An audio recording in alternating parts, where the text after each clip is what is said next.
Okay. Oops. So run off, do a short hop mock ball, collect. You can also do just a mock ball from here, which is what I used to do. And that is fast. It's almost as fast as the other option.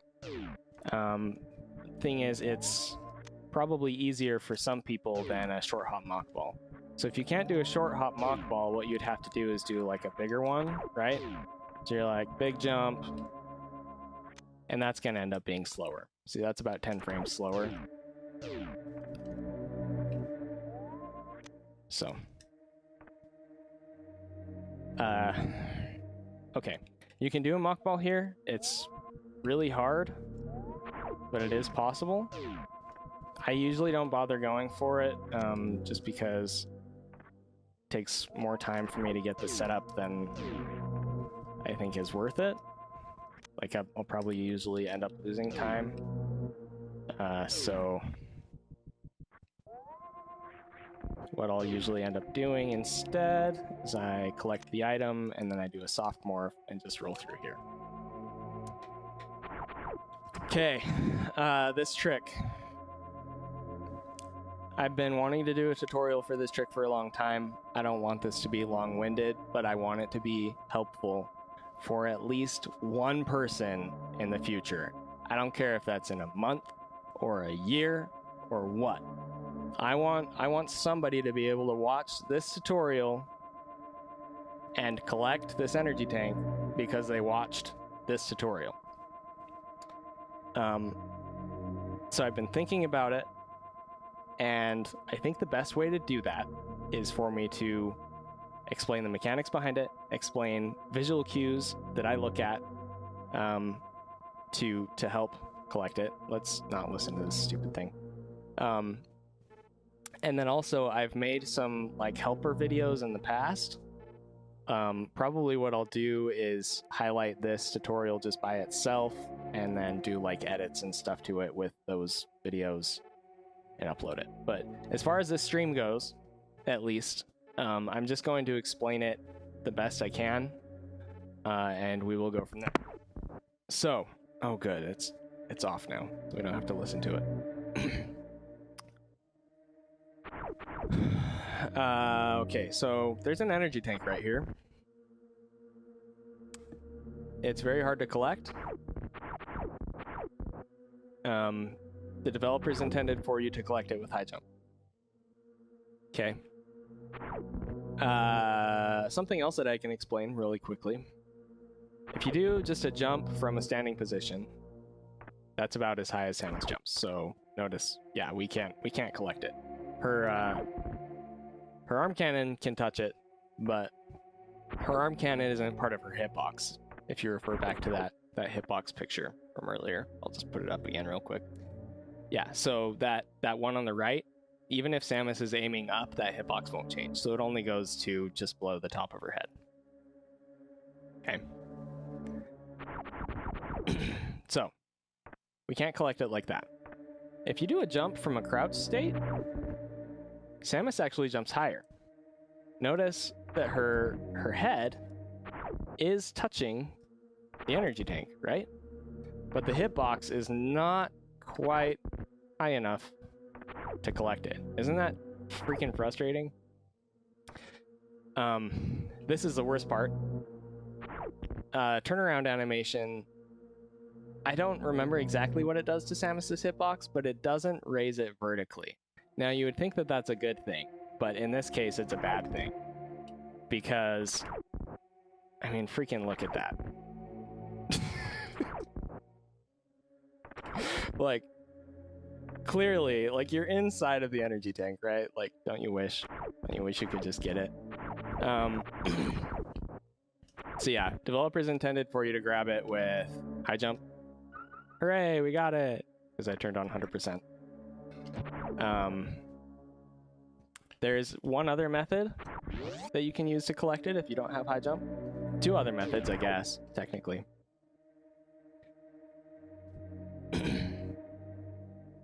So now there are enemies in here, right? what you can do is a damage boost off of this guy. He'll boost you into it, and you can get it that way. That is generally what people do to collect it in randomizers. The randomizers are configured so that these enemies are actually in here after, basically to start, after you collect the items. They might even just be in here. I don't know for sure, but that's how they're configured. So you can just come in here and do the damage boost and get it that way. Okay, now we have to do it.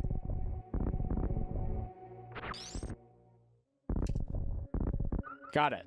Okay, so you could also get it that way, but to do that you'd have to go all the way and collect bombs and then come back, and then by the time you did that there would be enemies in here, so it would make more sense to do the damage boost to get it. Blah blah blah.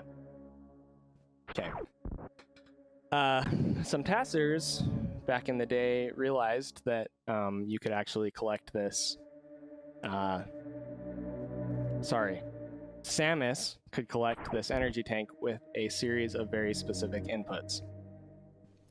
Now, there are dozens or potentially hundreds of different combinations of inputs that work to get it, but every single one of them relies on 3 frame-perfect inputs, okay? The first frame-perfect input is that after 3 frames of running forward, you have to jump, okay? That was more than 3 frames. I know this for one reason. So remember how I mentioned Samus carries momentum, right? So if you're running forward, you jump, she carries that momentum in her jump. If you run forward for just 1 frame and jump, she still carries her momentum, but it's so low that she's just moving ever so slowly forward, okay? You'll notice that the screen is scrolling just ever so slightly when you do this. And again, if you do it for 1 frame, that's different than doing it for 2 or 3 frames, okay? So that was 1 frame, that was probably 2 or 3 frames. And it scrolls at a faster rate when you do it for more frames. So that's the first frame-perfect input. You have to run forward for 3 frames and then do a spin jump, okay? The next one is a wall jump off of this wall, but it's not a regular wall jump. With a regular wall jump, you jump towards the wall, you push away from the wall, and then you jump, okay? The thing about that is that when Samus turns around midair, her momentum resets. Notice that? So she can carry it, but if you turn around, she'll stop. But there's a mechanic in the game called a continuous wall jump. And the way that a continuous wall jump works is that you're never actually turning around to accomplish the wall jump, okay? So, this continuous wall jump right here is what allows us to get far enough forward that we can get in position to collect the tank. The third frame-perfect input relies on hitbox manipulation. Now, again, I mean, I know that I've referenced it a few times, but there's that picture of the different hitboxes, right? And spin jumping is smaller than standing, and aim down is smaller than spin jumping, right? So, the idea is that we need to get far enough forward to collect this energy tank, right? Let's just do this. Okay. To get far enough forward, we have to make sure that we have enough running speed to apply to the continuous wall jump so that we move forward at a fast rate, okay? But the thing is, if we just do that, we bonk the ceiling. Now, when Samus bonks the ceiling, her upward momentum stops and it switches. Basically, I think it resets to 0 and then she starts downward momentum. She starts falling, but it's not in a falling state the way that this would be in a falling state, or running off of a ledge is in a falling state.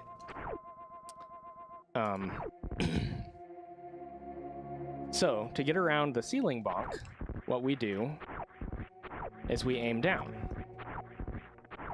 Now the thing about the aim down is that if you okay, so you need to be holding jump this entire time, because if you don't, then Samus will stop moving upward, right? And then she'll just stop. See? If you press down out of a wall jump, Samus automatically morphs. Okay? That's what happens. Like, that's just how the designers built Samus's movement. So if you see people doing Alcatraz, for example, which I'll get to that strat a little bit later, and you're wondering how the freaking heck they morph so easily out of a wall jump, well, that's how.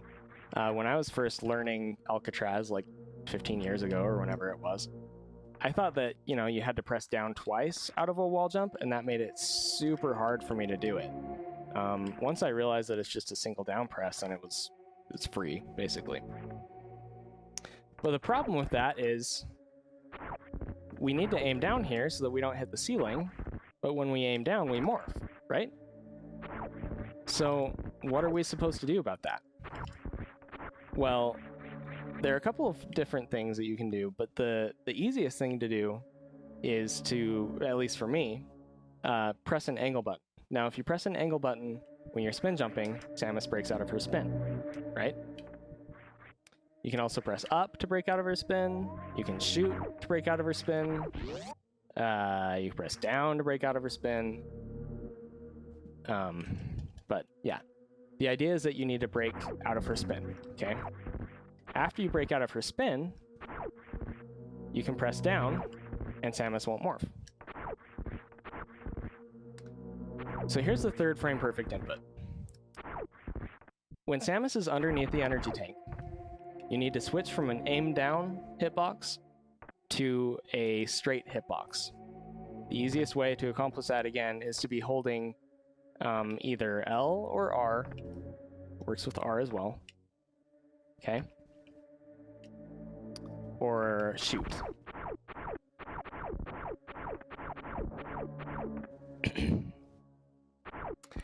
Now, even, and like I said, that is frame perfect.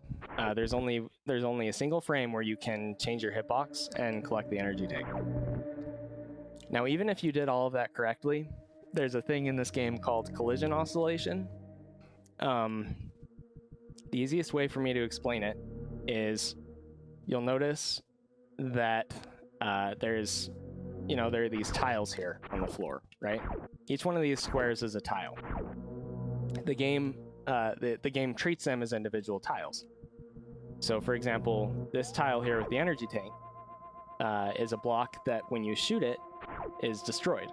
And underneath that block, that when you shoot it and it disappears, there's an energy tank, right? The thing is, Samus can the game only allows Samus to be touching one tile at a time. So in this situation, her hitbox is only touching this one tile, right? But what about when we're in between tiles? So right here, her hitbox is touching both of these tiles. The way that the game handles this, since she can only be touching one tile at a time, is every other frame, so every single frame basically, it switches back and forth. So on frame 1, she's touching the right tile. On frame 2, she's touching left. 3 is right, 4 is left, 5 is right, 6 is left. And on and on and on forever. Just swaps back and forth between the tiles, every single frame. What this means is that collecting this energy tank, we're never only underneath the energy tank. We're always underneath both the energy tank and the tile right next to it, okay? So this is referred to as a coin flip. Basically, even if you did all of the inputs correctly, you have to hope that you are on the frame where the game considers Samus to be touching the energy tank tile instead of the ceiling tile next to it, okay? Another thing to mention is that if you recall, I mentioned that spin jump pose is ever so slightly faster than a non-spin jump pose. There we go. The reason that's important is because if you break out of spin, say super early, and you aim down super early, Samus will never get close enough. She'll never move far enough forward to be able to grab the tank. Okay. So what you need to do is make sure that you're breaking spin late. It doesn't have to be right next to the ceiling, but the later you do it, the safer you are, basically.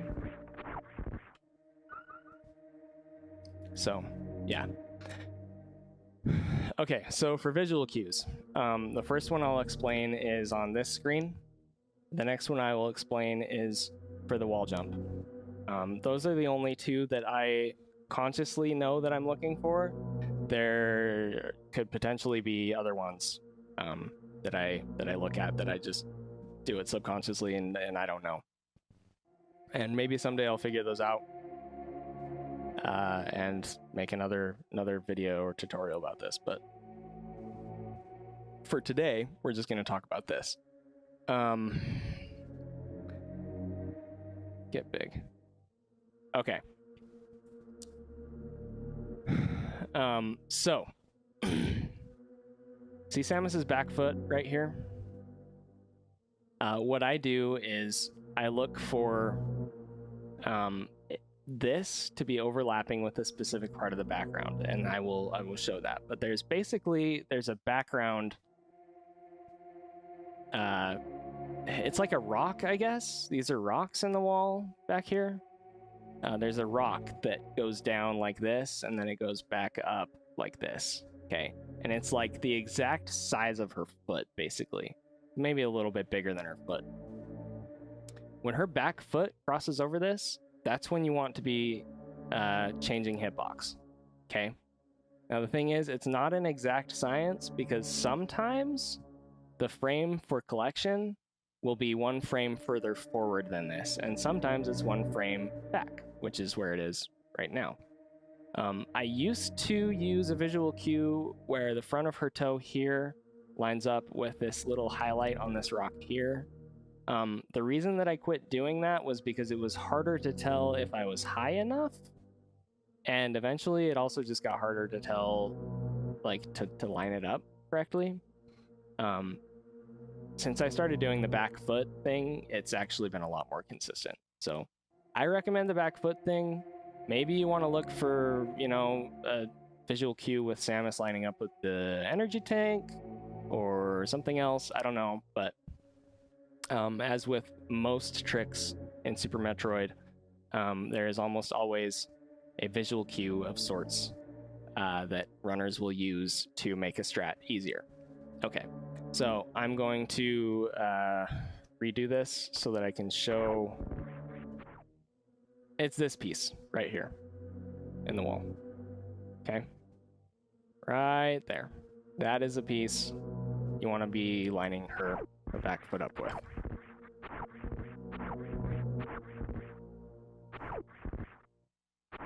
Now the nice thing about that is you can tell if you didn't make it far forward enough pretty dang easily, because her back foot will never reach that spot, right? So, yeah.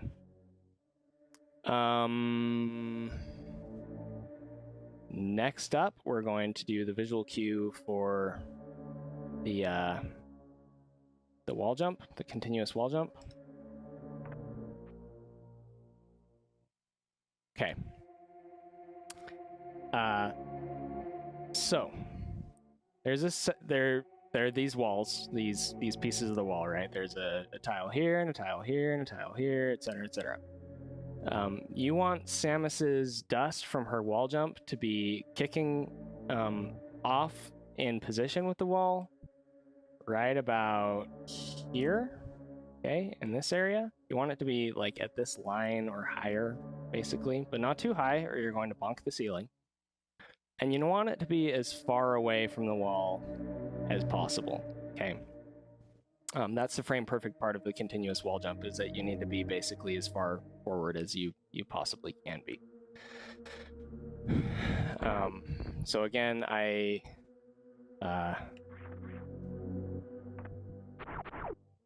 what I will do is slow this down. Sorry about that. So the practice ROM has this really cool feature where if you have a second controller plugged in, you can make the game run at different speeds. So if you push right, it'll do frame advancing. So every time I push right, frame advances. You can also push down, and it will just slow it down to the point where it's like super slow. Okay, that's a pretty good position here. So I'm going to try and show this with frame advance. It may not be exactly perfect, but it should get the... we'll just try this. Okay, so we need to be holding run and forward for 1, 2, 3 frames.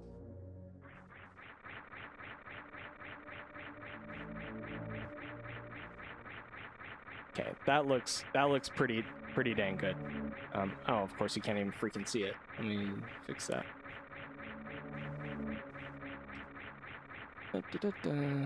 There we go.